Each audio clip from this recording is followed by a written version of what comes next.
So, good morning, everybody, and welcome to our session on I declared my disability, and this is why.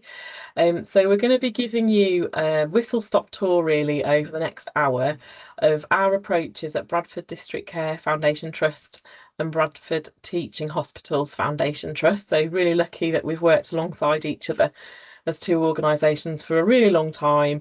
We work with Airedale and our partnership as well within Bradford, Airedale and Craven. We've made some really good progress.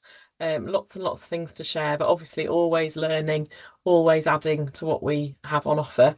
So on the screen, it just tells you who's going to be talking today. So I'll let each person introduce themselves as we go through the presentation. But I'm Lisa Wright, and I'm Head of Equality, Diversity and Inclusion, and my pronouns are she and her. So I've been responsible for our compliance with the Equality Act and the NHS Workforce Disability Equality Standard for a long time, and really passionate about the work that we do. So if you just go to the next slide, please, Sonia. So what we're hoping to do today is really just give you an overview around what the benefits are to sharing information about your health and well-being, whether that's about a disability or a long-term health condition, or just some information around your health.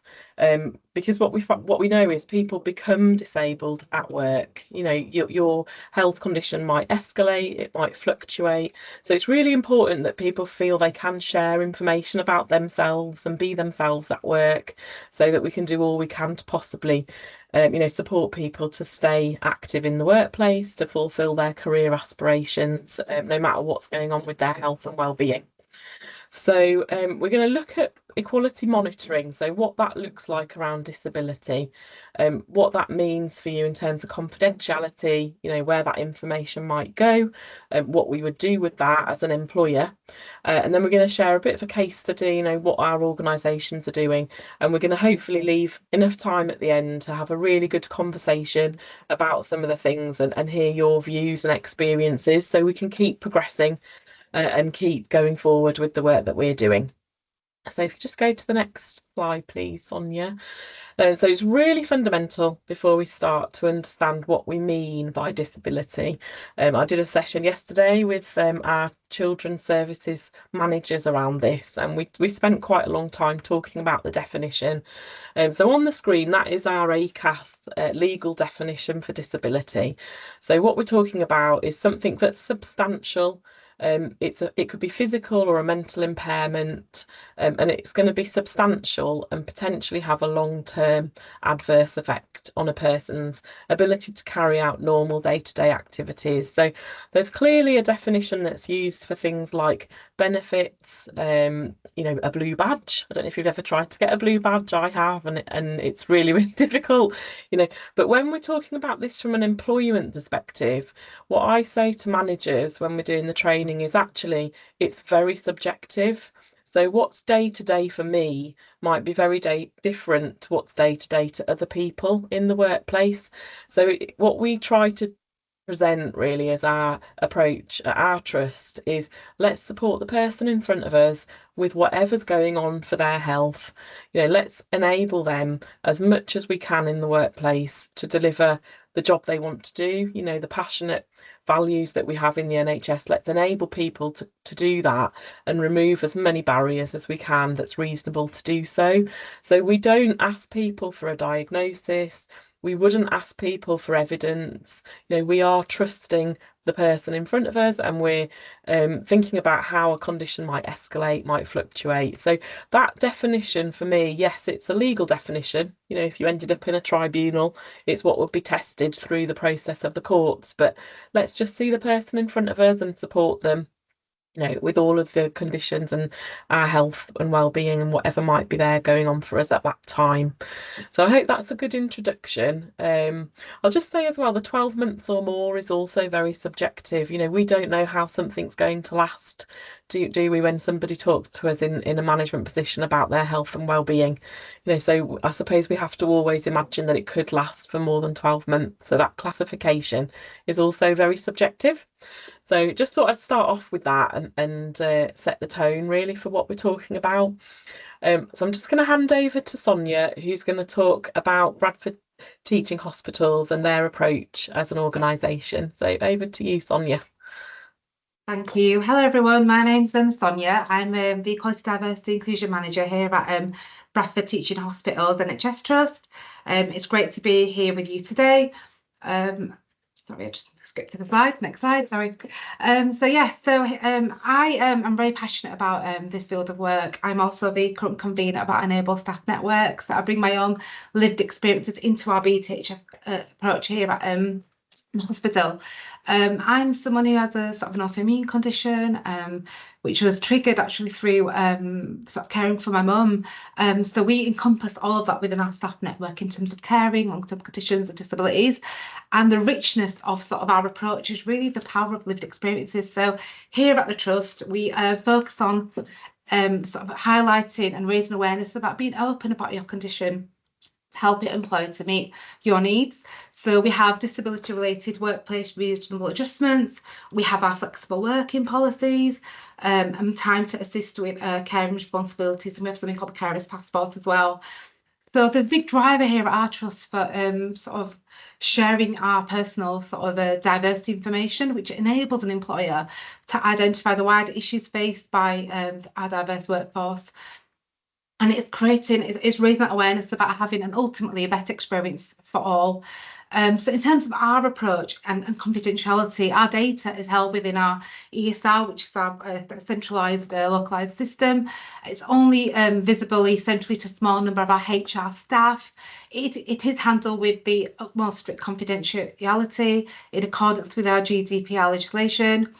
And it's only used anonymously to produce high-level reports, so individuals are never identifiable. So we've done a lot of work around that to sort of reassure our colleagues and our workforce. And a lot of our work is centred on raising the importance of disability declaration. And I know stigma can be attached to the sort of the word disability for some people, so we unpack that within our sort of our staff network as well.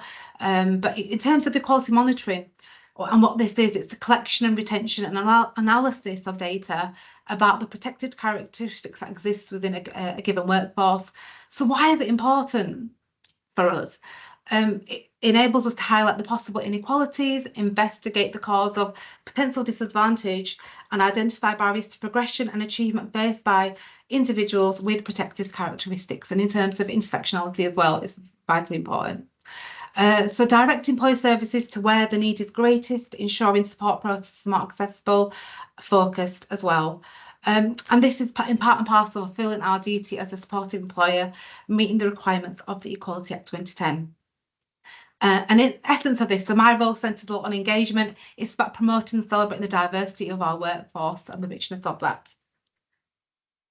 So in terms of BTHFT, we have a strong commitment to building an equitable and inclusive workplace, and it's a real focus on inclusion and belonging, and bringing your whole self to work, because at the end of the day, we don't know before our colleagues come into work what they've gone through. They may have certain multiple caring responsibilities, they may have their own health conditions before they get in, they may have multiple school runs, especially for a single parent. There's a lot going on before someone gets into work. So a lot of the work that we do around that is that welcoming approach, and just where we can is just a simple thing sometimes can be, would you like a brew? So we can see your colleagues come in, they're a bit flustered. It's a simple things, kindness and compassion. It costs nothing, but it can mean the world to ensuring that we can all feel like we can thrive and belong at work and feel that we can bring our holistic selves to work and get the right support. So in terms of our staff survey results, this is in terms of proportionality, it's representative of 43% of our workforce, and that in itself indicates that we have a diverse workforce. So in the recent results, 25% of our workforce have declared a disability or a long-term health condition. However, in terms of how that correlates back to our electronic staff record, which is the ESR, the data doesn't fully reflect this diversity. And for us, it has remained fairly static at the 4% marker since 2018, as to why we've had a big driver towards focus on the importance of declaration. declaration.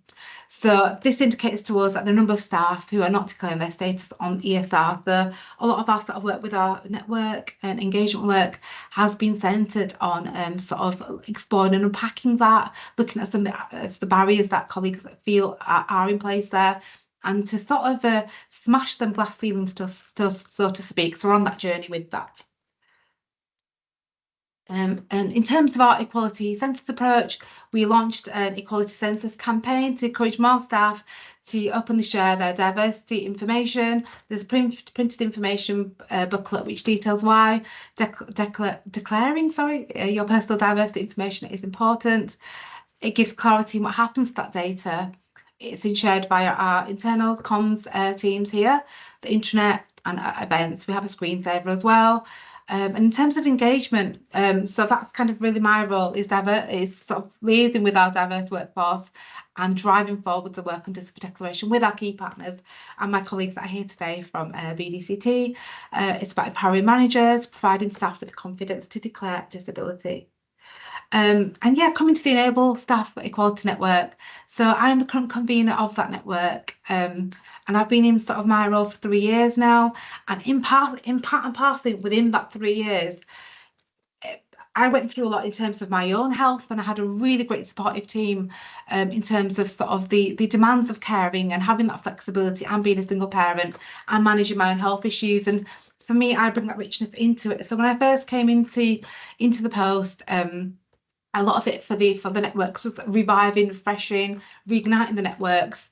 We have had a round of we've got a chair and a deputy chair as our co-chairs, had another driver in May 23, and now we've got another set of, very recently as of last month, some other new co-chairs as well across our networks. But in terms of so we have refreshed terms of reference. We develop our work plans aligned to our Trust EDI objectives. And it's actively working with that network. So we have a hybrid approach where we have meetings in person with a virtual connect, so whatever works for our sort of diverse workforce in terms of our Enable network to sort of hold these meetings. And we're having a lot of interest for some of the other core roles. We have a chair, a deputy chair, or a co-chairship, and we have a secretary and a comms officer with 4 hours of protected times each month. But as it stands, we're finding that engagement angle a bit trickier, so we're liaising a lot with our partners here to sort of see how we can drive up engagement better. This is our our logo, which was devised by the staff network, and we do have a network budget of £1,000 a year for network activities. So yeah, we have equality, diversity, inclusion strategy, which helps raise a profile of disability equality at BTHFT as part and parcel of the equality strands. We have a development and rollout of our disability equality and disability leave policy. We run half-a-day training for managers on ED&I. I've mentioned the equality census. And in terms of our network chairs for our 3 networks, we have an Enable, our Race Equality one, and an LGBT network, and we have a chair of chairs network now, so it's all about intersectionality across the protected characteristics as well. They have a seat at the senior tables. We have an Equality Diversity Council and a People Academy. So it's not just a talking shop. It really is about influencing a sort of change within our trust. And this is just an example of the cover sheet of our strategy. When I first came into this role, one of the key tasks I was given was to apply to NHS England for some funding around looking at sort of disability declaration. And we were successful, one of 6 winning trusts to acquire that. We have previously played the video, so I'll only play a short snippet of it today. But this was part and parcel of engaging with our staff. It was a multimedia campaign. We have quite a big photography exhibition, part and parcel of this, of raising awareness about the real life lived experiences of our colleagues here at the Trust. Obviously, we are part and parcel of supporting the Connecting Ability Festival. This video has been played across multiple sort of events and summits, and also we have had sort of different drop-in sessions for managers and staff. We'll talk about Bradford District Care Trust, Sonia, if you're all right to share the slides for that one. I'll just, while you're doing that, I'll just explain. So we're a different trust to Bradford Teaching Hospitals. So we've got 3,424 members of staff. and our services is a quite wide ranging, but they cluster around mental health. They can be in the community. We've also got some inpatient settings, learning disabilities. We've got lots of community health services. So they range from things like dental, specialist dental services, palliative care, podiatry, health visiting, district nursing. We've got a homeless and new arrivals team. We've got all sorts of different services, and our staff are working in a range of different locations. So some will be out and about, you know, in their cars doing home visits. Some will be based in community venues, doing drop-in clinics, things like that. And then some will be working in a hospital setting. So obviously we've got lots of support services, corporate services like People Matters, which is our human resources team, finance. So in terms of disability, there's a huge range really of locations and things that people might be needing to think about in terms of enabling them to do their role within their particular career. So shall I share, Bronte? Do you want me to share the presentation? I know you tried to do it then, didn't you? Yeah. I did. I got booted off, so I'll try again. Sorry, Bronte, Lisa, can you see my screen? Am I sharing? I thought I was sharing, sorry. Can you? No? I think Bronte's sharing now. Oh, sorry, apologies. So no, it's okay. If we go to slide Okay, next one. 12, yeah. So our approach at Bradford District Care Foundation Trust has been very much about putting the well-being of our staff in the absolute centre of everything we do. So we want people to feel that working for us is the best place to work, and we want that to be for everybody, including disabled people. So we have put lots and lots of ways for managers and staff to have conversations about well-being into standard practice. So things like supervision, appraisal.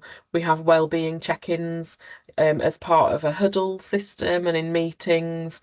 So we're trying to constantly drip the message around staff well-being.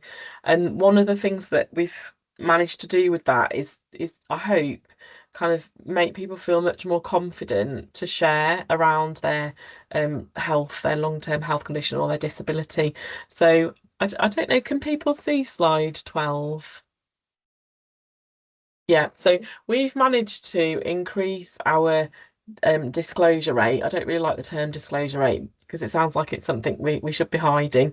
But from 3% when we first launched the Workforce Disability Equality Standard to 14%. So we are increasing it year on year. We're one of the top 10% performing trusts in the country for that disclosure rate.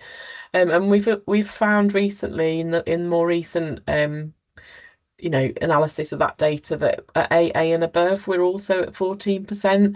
And that's a really important point to make, because the more people that share the information, the more we're then able to look sensibly at whether we're representing disabled people in those senior bands, in different professions across the trust.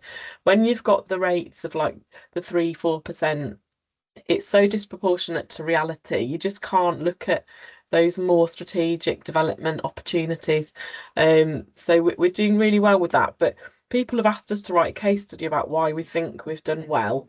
And the main thing I think is that focus on well-being and the openness our kind of board level and SLT members have got about talking about disability. But we'll go on a little bit more about that in the presentation. I'm not going to talk about the Beacon networks. I know you're going to talk about that in a minute, aren't you? So I'll just hand over to Bronte. I don't know if people are managing slides themselves, but it's slide 13. So hi everyone, I'm Bronte. I work with Lisa at Bradford District Care Trust, and my pronouns are she, they. And so when preparing for this, we decided to reach out to our network to ask people why they have declared their disability, and we got quite a range of responses, but some of which falling in what we've been talking about around our well-being, getting support, putting reasonable adjustments in place. The network itself is such a huge part of driving this change as well. We also have some where it's just someone blurted it out. It just came out in conversation perhaps, or it's just part of who we are as people, and that is a big drive as well at our trust, which we'll talk a bit more about, just being your whole self and being able to bring that person to work. So we're going to go into a bit more detail around these different reasons in the coming slides, but that's a snapshot of why people initially declared. Thank you, Bronte. So the Beacon Network is our staff network for disabled people with long-term health conditions and working carers. But we do open it up to anybody who has any kind of need to talk about their health and well-being. So that's when I go back to that kind of rant I had at the beginning about the definition of disability. You know, we are opening this up to everybody because we all have moments of crisis with our health, you know, at any time. And in the NHS, if we can't look after our staff's health and well-being, you know, who can? That's kind of where I'm at with it. So within our network, there's 160 staff. It's a really vibrant, active network, and you'll see from the logo there that they want to be a beacon to people, you know, lighthouse. We've had all sorts of kind of analogies of people kind of coming into the dock, needing a bit of help, needing a bit of support, but also about being a light, you know, being a light that's shining out and casting people navigating the difficult things about working with your health condition sometimes. So the thing that's great about our network is we've got a core group. I think there's 4 or 5 of us in the core group. We take it in turns to chair. We tend to organically develop the agenda. You know, we'll ask people what they want to have on it. We don't tend to have really serious agendas, so we will be quite loose. We tend to have a half-hour check-in, just how are you? You know, there's often tears, there's laughter, you know, there's sharing of practical tips. You know, what somebody's tried some software or an assistive device. You know, people often buddy up and peer support one another with things like that. We have got some kind of offshoot groups from our network. So we've got an autism support group, and there's about 15-20 people in that. And then we've also got a menopause cafe that's kind of shot out of that as well. And we've done things like an ADHD learning seminar for ADHD Awareness Week. You know, so we try to be quite an active group of people around knowledge, experience and skill sharing.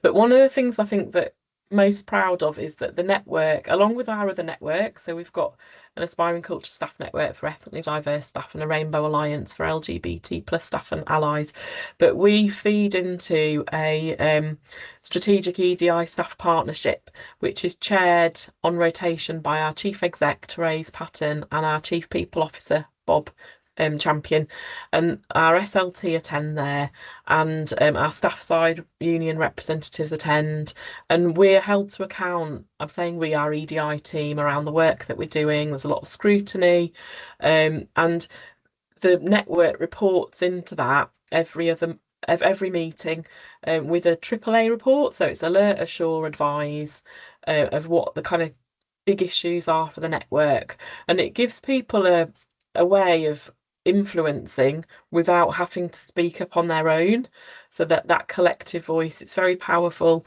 That goes straight into our people and culture committee and into the board, so there is a direct line of influence backwards and forwards. You don't have to have declared in ESR, you know, or to your manager to attend the network, but obviously we're trying all the time in that network to encourage people to feel safe, you know, to share that information.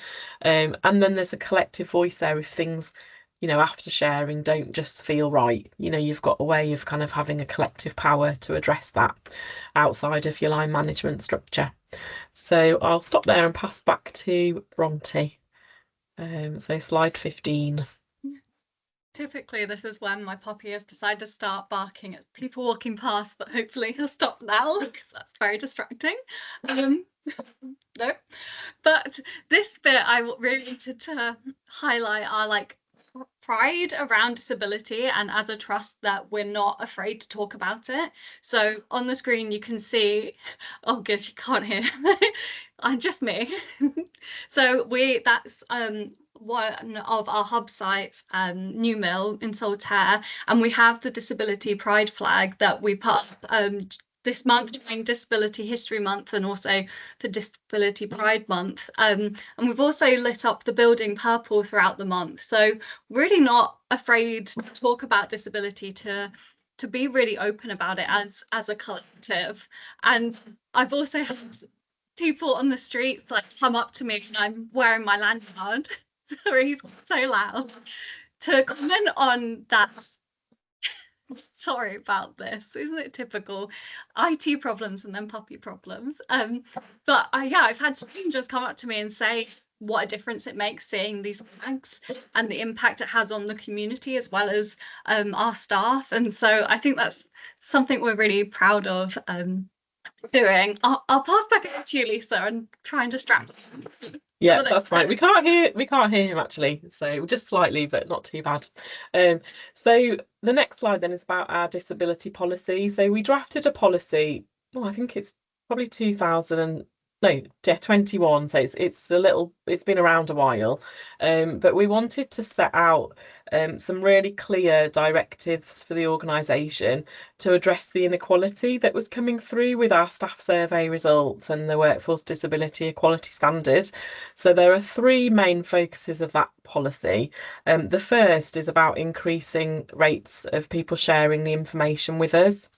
So we've had a campaign for about 3 years to really encourage people to feel they can, to understand the benefits. So what we do with the information, the confidentiality aspect, and then practically how. So on the screen, you'll see there's a little video.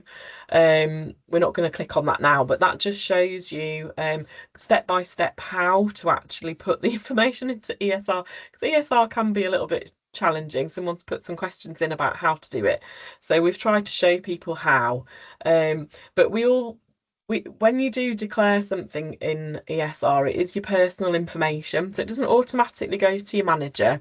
So we would still encourage people to be having those conversations with their manager.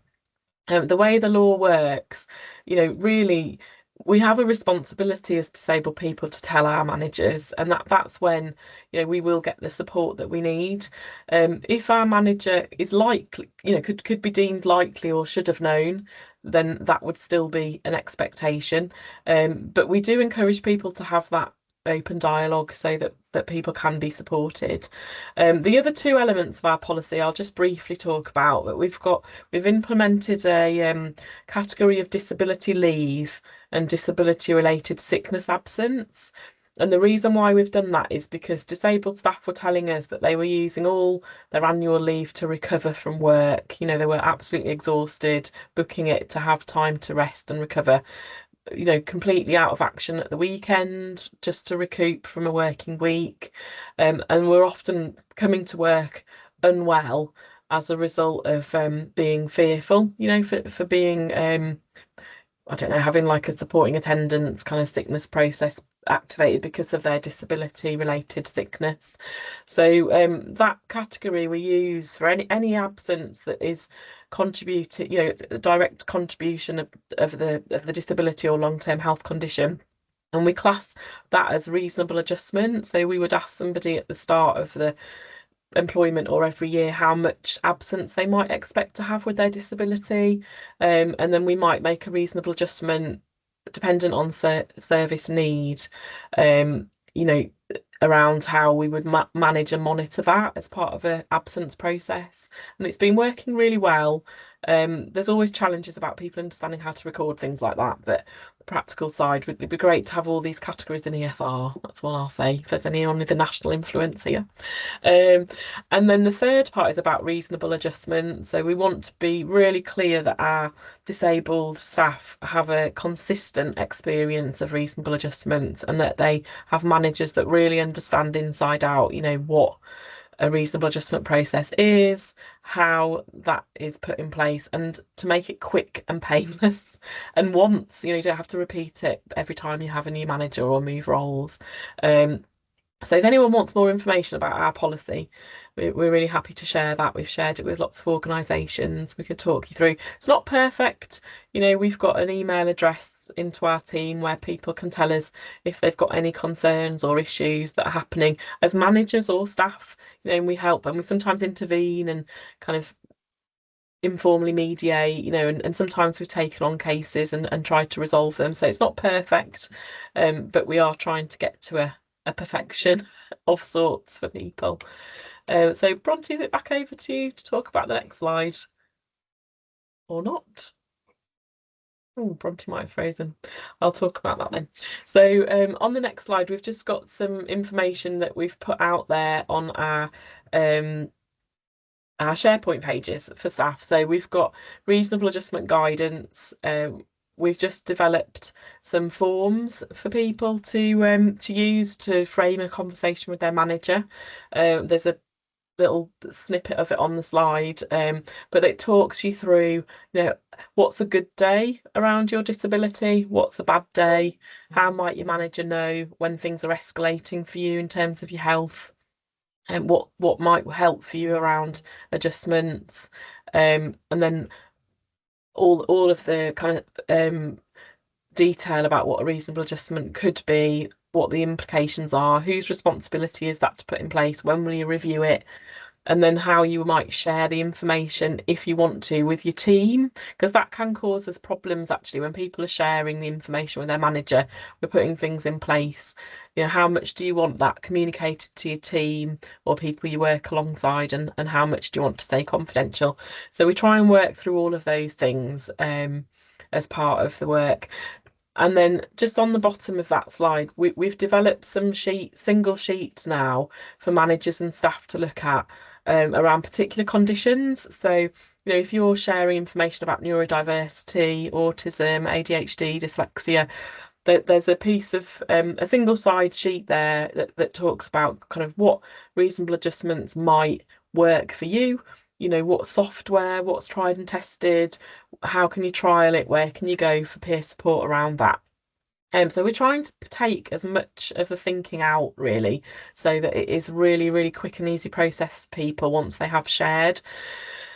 I know I might feel like I've got a bit off topic because we're talking about why to share, but it's really, really important, that people see the benefit. So all of the things that we've put in place are about, okay, share, and this is what you'll get. This is the expectation you can have.